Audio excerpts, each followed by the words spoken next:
Hi everyone, I'm the Rob. And I'm the Wine. We're an expat couple living here in Dublin, Ireland for the past 4 years.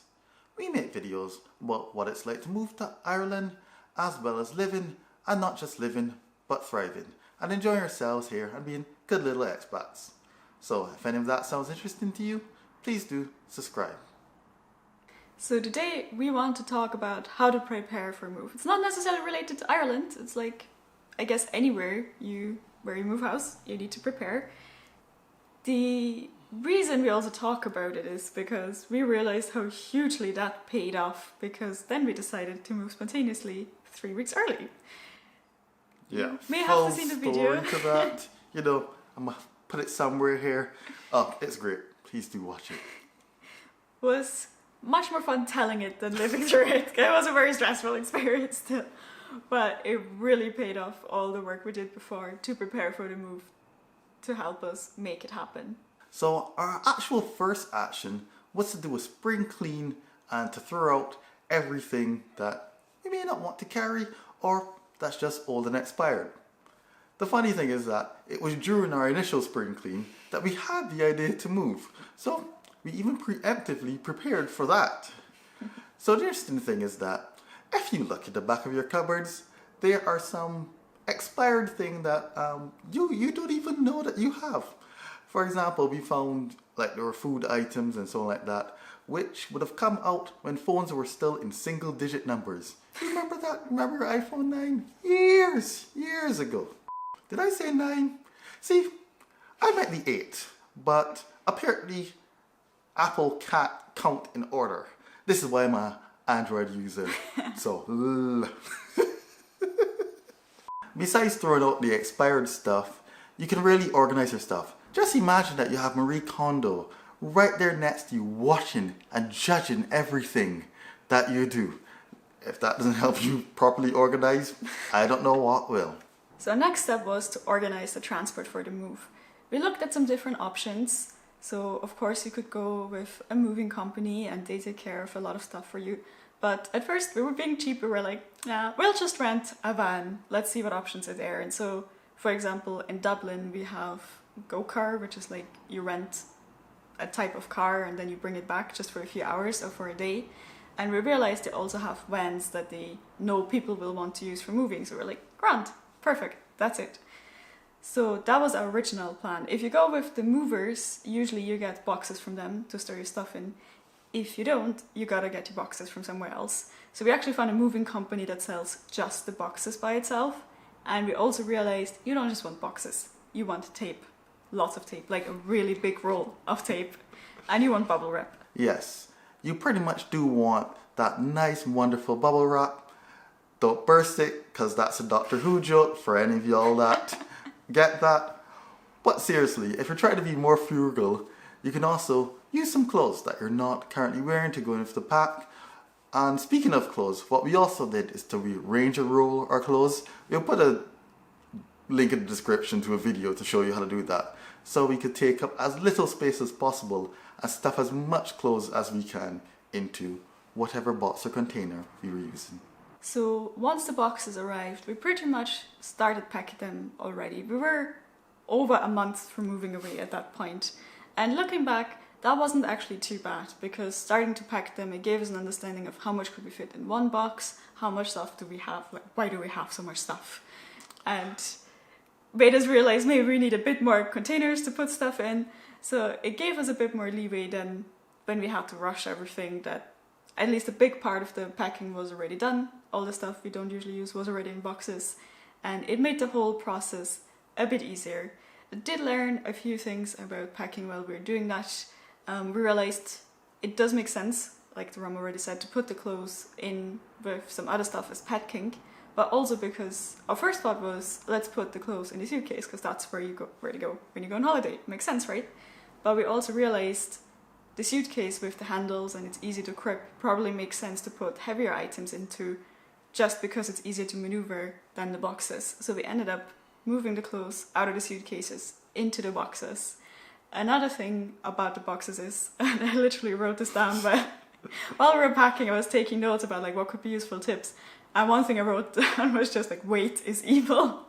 Because I realized the boxes fill up not necessarily that quickly, maybe in volume, because there's a lot of stuff you can fit in a box, but they get heavy so quickly. I don't understand how. Like, even clothes, you start putting them in there, packing them, and like suddenly it's like, it just gets so heavy.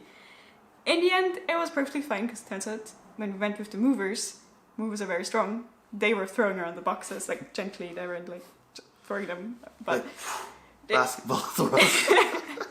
I was like, it certainly wasn't taking them the effort, it was taking me to try and move the boxes. So we realized it was fine in the end, but if we had gone with the option of renting the van and having to carry it ourselves, that would have been a different story. Yeah, I'm gonna put those things just a wee bit lighter to make sure that, we get exercise, but not need to, go lie on a bed for the pain for the next day or two. So when you look at movers' websites and tips about how to pack up your house, they usually go like, oh, give yourself enough time, just take a room that you don't use a lot and start filling the boxes there. And we were like, we live in a 29 square meter apartment. We use every room because we either work, live in the living room, or sleep in the bedroom. And then it's just the kitchen and the bathroom, which don't really qualify as packing areas. So I guess you could use the hallway if you don't need to go out anywhere. and just climb every time you have to go to the bathroom is like an obstacle course. One way to get exercise, I guess. So what we had to do in the end is be super organized about what we're going to put in which box, because once you start, so that the way the boxes arrived was folded up. So they were just against the wall. They weren't taking up too much space. But once you start putting them together, they take up a lot of space, we realized. So you have to be very strategic about what you want to put in each box. So what we did is we tried to think of all the things we want to put in a box before we even put it up. And what I did, I just went around the house with like a shopping bag and I took all the things that I want to pack away. And we just had that there in IKEA bags first. And that also helped afterwards to make sure that when you pack the box, you have like the heavier items at the bottom and you make sure everything is padded the way it needs to be padded, and you don't have to go after when you're halfway done be like, oh no, I actually need to repack this because everything isn't padded well enough. So that helped a little bit as well. Yeah, thankfully we went for this easier option, because our first option was to spreadsheet it and be like, oh, this is all the items, all the itinerary that we have and where the box was going into. No, that would have been overkill. Don't do that. This way is much easier. One thing we did do with a spreadsheet though is that we labeled each box. So we didn't put like kitchen, bedroom or whatever, because we were actually just throwing everything together as quickly as we could at the end, since we had to rush a move. But we labeled it like A, B, C, D, and then we had just a spreadsheet of like, does it have kitchen items, tick, does it have bathroom items, tick, and so on, and some notes. And that also helped that when we were unpacking to pick which ones we would unpack, because we went for the kitchen ones first, just to be able to, eat and things. And that made not just the move itself, but also moving into the new place easier. So on the actual moving day, what we did was think a lot about something that most people don't think about till afterwards, and that is cleaning. So at this point, everything's all taken care of. Our boxes are going to get to where they need to go, but you need to put them into a clean flat. So before you actually move in, it makes sense to just go to a new flat. If it's a new build, or it may not have been lived in for a little while, there could be dust and so on like that. So it's probably best to go in there, take your key essential cleaning stuff, and clean the floors, clean the windows, clean the doors, the good stuff, so that when you put your stuff in, you're not sitting in a layer of dust. One extra piece of advice: the first time you're going to a flat, and it may sound a little silly, bring a roll of toilet paper, because most landlords won't put it there for you, and you'll only realize once you go to the bathroom, you're like, should have brought that. Yes, we're not speaking from experience, just a thing that we had noticed. Of course, what you can also do is bring along the cleaning supplies on the first time as well. Usually people make several trips back and forth, but also don't bring all of them, because you're going to need to leave some in the old flat. Because once you move out everything, then the flat is nice and clean, clear, not clean yet. This is what you're supposed to be doing. So when it's nice and clear, you can clean it up with whatever utensils, etc. essentials, clean essentials you have there. I suppose you could use utensils if you count a toothbrush to clean stuff as a, utensil. And also leave the toilet paper there too. Leave toilet paper everywhere because, you just might need it. So when we move to a new area, we usually also do quite a bit of research on the area itself because we want to know, is that an area we want to live in? But one important thing that we also look for, specifically for the moving day, is takeout places. Because the worst thing that could happen is that you've moved in, you're exhausted, you're so hungry, and then you go onto whatever takeout delivery app or whatever you use, and you have to look up what options are there, and you're like, you feel like pizza, I don't know, you feel like Japanese, and you have to decide, and you're too tired to decide, and like at the end you just order about, I don't know, the top from the list that you don't even really care for and didn't really check if it, fits your eating requirements. Vegetarian here. Makes it all the much harder for a lot of takeout places to find stuff. So for us it took off a lot of pressure that we'd picked the takeout place we're gonna order from, and we'd also had a glance at the menu, so we knew what we were probably going to feel in the mood for, and we ordered 2 meals for each, so we would have something for the evening, for dinner, and also lunch for the next day. Yeah, because, we had to do a lot of putting and arranging stuff. But we also had a nice secret plan. So, conventional wisdom might have you be like, if you're a couple, everyone goes to the new flat, you then go back to the old flat. No. We like efficiency. So what we actually did is that I was stationed at the old flat and the wine here at the new flat.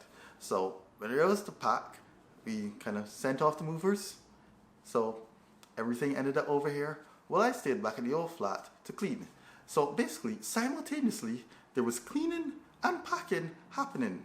At the end of it, we just had to come back here, be like, I'm on the way back. I'd already ordered the food was already there. I'd already unpacked the kitchen stuff. Yeah, so all we had to do was just come back, have our first meal in our new flat. Nice and simple. So those were just but a few of our organizational and, efficient tips and tricks for preparing to move flat and for the actual moving day. Yes, of course, hopefully you found any of those tips useful. For more stuff like that, please do subscribe. And if you enjoyed any of those tips, please click the like button. We have tons of videos about what's it like living here in Ireland and moving, so please do check those out. Until next time, bye. Bis später.